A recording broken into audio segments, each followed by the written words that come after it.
So the next question, Elio said a few years ago that George Martin conceived Alysanne as Maegor's daughter, right? No, so yes, I did say that. I was mistaken. I Yeah. actually, so very funny because that was very recently brought up to me because it came up again on the Reddit, I think, recently. Maybe Okay. that's where somebody saw it. So I did say that. I think I was in a podcast and I said it. And then I said, you know what? Maybe I'm misremembering it. So I'll go look at the file directly and try and figure it out. And I found out immediately. Oh no, I'm wrong. That was so. And then, but sadly, a year later, someone asked me about it, and I said, "Oh yes, I forgot that I had corrected myself because for a long time I've had it in my head. Yeah. But that's how it is, and then I corrected myself. So just like a week ago, 2 weeks ago, someone asked, and I said, "Okay, I'm going to look once and for all to make sure I understand it." Yes, I was wrong. When we first got the file from George of the Zagarian family tree, which was like in the early 2000s or something. It was he uses a program called WordStar. It's an old DOS program. Yeah. And we had to use a converter program to convert it to something we could read, but the converter did a bad job. And so George was manually typing lines and tabs to kind of connect everything, and it was all a mess. So our initial reading was that Alysanne was in fact Maegor's daughter, but so we sent him a bunch of questions, and he corrected us. No, this is wrong. This is as this is okay. We sorted it out. Alysanne was never Maegor's daughter. Oh. That was a mistake. Since about this subject yet, since Daenerys is the offspring of Rhaenys, right? Yes. How do you think this is relevant for the history? Is only for Rhaenys and not for Maegor's and everything? Yes, the reference that she's of the blood of. Yes, I mean she does make that she's the blood of the conqueror and or the three heads of the dragon, the Aegon and his two sisters. So I don't know if George had some notion at that time of an intermarriage that would have brought back Visenia's line into Daenerys, or if it is more. I mean, she's related to Visenya, obviously. Yeah. Even so, even if she's not a direct descendant, so it's a tricky one. I mean, as far as we can see in the family trees that we've seen, there never was a connection that would have brought that line back in. Whether he had intended to add one or changed his mind even earlier than in the versions that he showed us. Or simply had her generalize a little bit when she spoke that, well, she's technically a descendant of, she's not a direct descendant of Visenia's, but she's a descendant. Yes. She is among her ancestors, just off to one side. Yeah, I don't know, but it has any real impact to the story going forward. It's an interesting bit of trivia, basically, okay. but yeah. This is from Leonardo Oliveira. My question has probably been asked many times, but how it's working with George Martin? I mean, it's when we worked with him has been, from when we were working on the heraldry, we would send him the files. Yes, here's the links to the files, and he'd tell us, oh, this one came out really well, and too bad I killed off that house already because I really like how it's like the House Tarbeck. He really liked the House Tarbeck 7-pointed star that's in silver and blue colors. And he said, that looks great because too bad they're dead. And he gets very enthusiastic about things like when we, when he ended up sending us the so-called sidebars for the World of Ice and Fire that turned into these massive files. And when he was in the mood of working on something like making up all the fake history or making up heraldry, he'd get extremely excited about it. And we'd get these very long texts early in the morning, and you could imagine that he had been sitting there working at it very late at night and then sent it on to us. So what I remember is actually we met him and his wife Paris in London for the Worldcon in 2016. Must be 2016.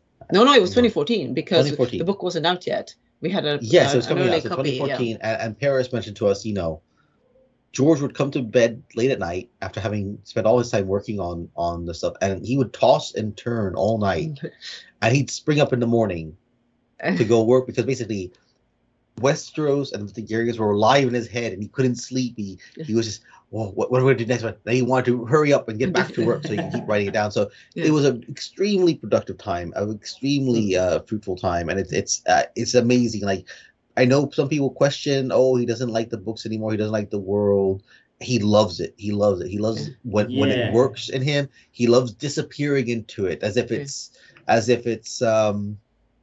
real, as if he's discovering everything for the first time. When it's working like that, he loves it. Absolutely. In the subject, I read something that Martin said that the Winds of Winter is about 75% ready, something like this.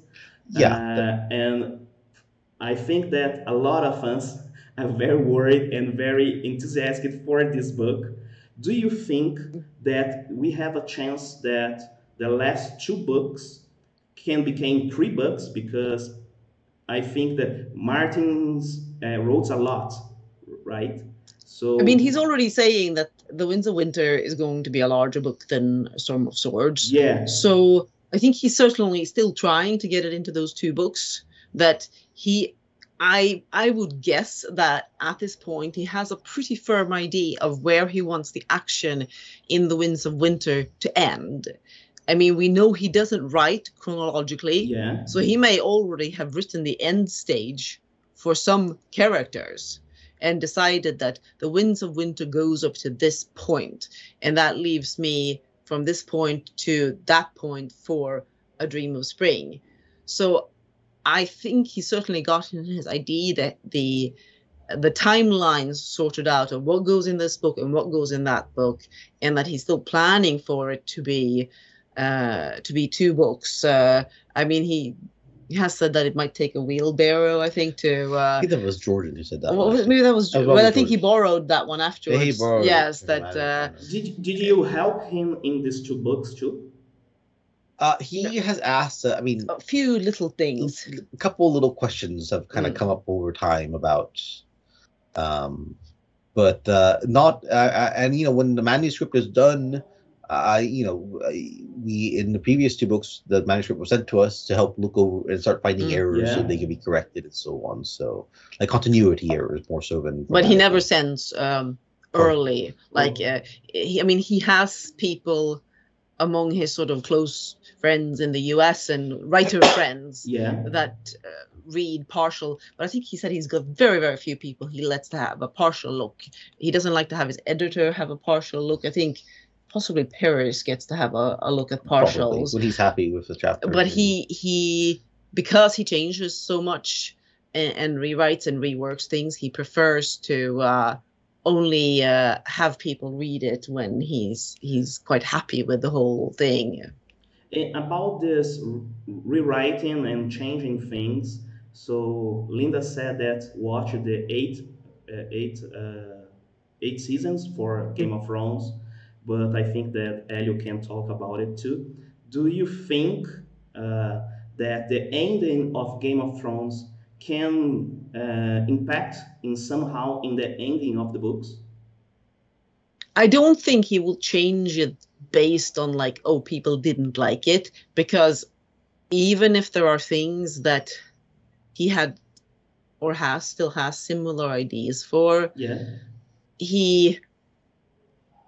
we know that they went there much faster and they left a lot of things out along the way. So I think that he still has faith in the plan that he has, that the way he's going to reach to that end will be more satisfactory to fans who didn't like the TV show ending. So I don't think he's sitting and feeling like I have to change things because they revealed it. I think one gets the impression that he did. I mean, he has spoken a little bit about finding it difficult, the fact that the TV show overtook him and was going to reveal things ahead of him. It seems like he's gotten more comfortable with the idea now, and that basically that was a separate universe. I am now doing my thing.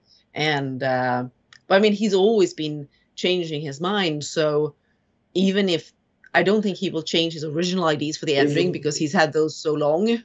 In fact, it's like he liked to say that he's a gardener.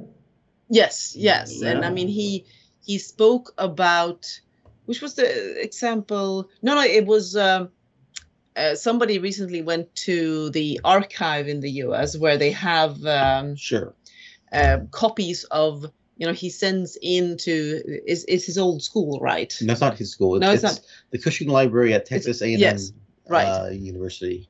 And he has sent partial manuscripts, and also conversations with his editor are stored there, so to have a complete record of his papers. Some of that is accessible for the public to look at. And he had a number, the prologue of A Feast for Crows, he had several different versions of that. And so there's a conversation, the person had seen the conversation between him and his editor about how he kept going back and forth on who should be the point of view of the prologue for A Feast for Crows, what it was going to accomplish, how it was going to end. So sometimes with these chapters, he might do 4 or 5 different versions. He has become a perfectionist. I think he's become more concerned with all the eyes on him now, but he wants to be even more perfect. So that is partly contributing, I think, to the slowness, because he is kind of, you know, worrying over it and making sure it's as good as it can possibly get. And maybe in years past, he was happier to say, you know, this is pretty good. It's good enough. It's done. I don't need to do any more with it. Now it's like, I can just get it just that bit better. And then eventually he's like, you know what? If I just scrap it and I rewrite half of it, it'll be even better. So that is a thing that's happening, and he's admitted it. And at the same time, he's not as young as he used to be, so he doesn't quite have the energy that he used to have.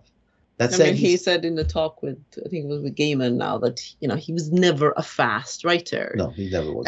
People misunderstood how quickly the books came out, the first 3 books, because he wrote a Game of Thrones, and then he said, "Gosh, this has got too long. I'm going to chop 400 pages of it and make that the start of a Clash of Kings." So he was always having, kind of having a jump ahead for the next book, because he was cutting off material. So the first 3 books came relatively quickly, but that was because he had been working on it for even longer than people, you know, knew. It's not like he started in 95 and it got published the same year. He's been working on it off and on since like 1991.